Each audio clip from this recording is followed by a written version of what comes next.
There's a photograph everyone knows. We'll get to it.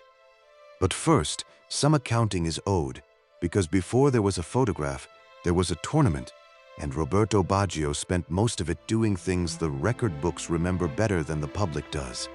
Italy showed up to USA 94 looking lost. They lost their opener to the Republic of Ireland, scraped past Norway, drew with Mexico, and squeaked into the knockout rounds as one of the better third-place finishers, which is a polite way of saying they were one bad half away from packing their bags. Nobody watching that group stage would have called this a golden generation. Then Nigeria happened. Italy were losing for most of that match, down to a Maldini error that gifted the Nigerians a goal, and with 2 minutes on the clock and elimination staring them down, Baggio scored the equalizer that dragged the game into extra time. Then he won a penalty and buried it himself. One man, 20 minutes, the difference between going home and continuing on. He wasn't done. Spain in the quarterfinal, deadlocked, clock running out. Baggio rounds the keeper and somehow bends the ball home from an angle that shouldn't have worked. Bulgaria in the semi-final, he scores twice. One curled in from outside the box, one a half volley taken at an angle that gave him almost nothing to work with. Italy are in their first World Cup final in 12 years. Add it up. 3 knockout games, 5 goals. Every single one either an equalizer, a winner, or the moment that kept Italy's tournament breathing when it had no business still being alive. This wasn't a good player having a hot streak. This was one man being, functionally, the entire reason his country's World Cup hadn't already ended 3 separate times, while everyone else on the pitch came up empty. And then, 20 minutes from the final whistle of that Bulgaria game, his body just stopped cooperating. He went down, clutching his hamstring. The medical updates afterward were the kind of vague that tells you more by what it won't say than what it does. Here's what we do know. Italy had to fly 6 hours across the country to reach Pasadena for the final, while Brazil was already there, already resting. Baggio's idea of rehab in that window was kicking a ball against a wall in a hotel conference room because there was nothing else available. He's admitted since that some quiet part of him spent the final worried he'd re-injure himself in the first 10 minutes. He played anyway, strapped up, genuinely hurt, in Rose Bowl heat, against a Brazilian side that had gotten days he never did. By the time the match reached its 120th scoreless minute, and football's first World Cup final penalty shootout began, Roberto Baggio was not walking up as the best player alive, enjoying the tournament of his career. He was walking up running on fumes, 4 days removed from tearing a muscle to get his country there in the first place. That's the part the photograph leaves out. Not the man frozen on the spot, head down. The man who, 96 hours earlier, scored twice on a bad hamstring just to give his country a shot at this match at all, and then showed up to it with nothing left in the tank. That's what he was already carrying before he ever stepped up to take the kick. Rose Bowl, July 17th, 1994. 120 minutes gone, and the scoreboard still reads nothing. 2 gassed teams, cooked by the heat, and by whatever it does to a human body to play a World Cup final. Walking toward the one part of football built specifically to be cruel, a penalty shootout. The first one a men's World Cup final had ever needed. Franco Baresi steps up first for Italy. Misses. Daniel Massaro next. Also misses. Brazil have already scored theirs. By the time Baggio walks toward the spot for Italy's 5th kick, there's no ambiguity left in the situation. Score. The shootout keeps going. Miss and it's over. Here's the detail that matters more than anything else in this story. Baggio's penalty technique, honestly one of the most reliable in the world at the time, never changed.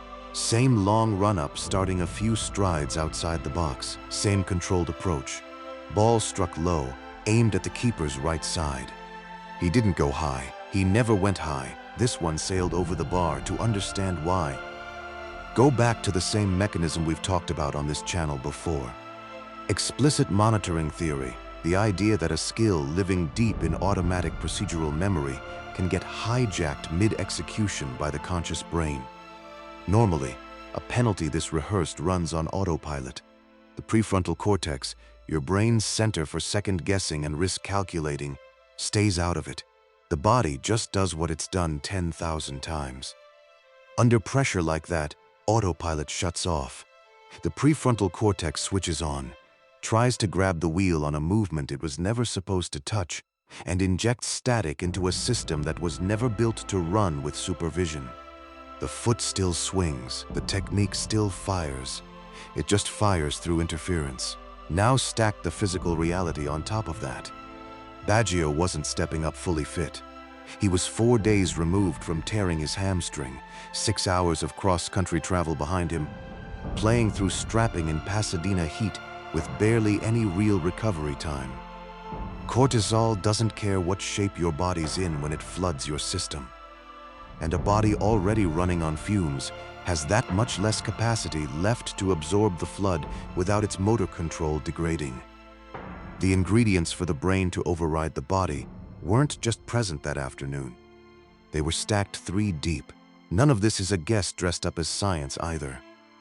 It's Baggio's own words. He said his concentration felt sharp, that he knew exactly what he needed to do, but that exhaustion made him swing too hard. He said there was no easy explanation for what happened. Not a dodge, not a man avoiding the question.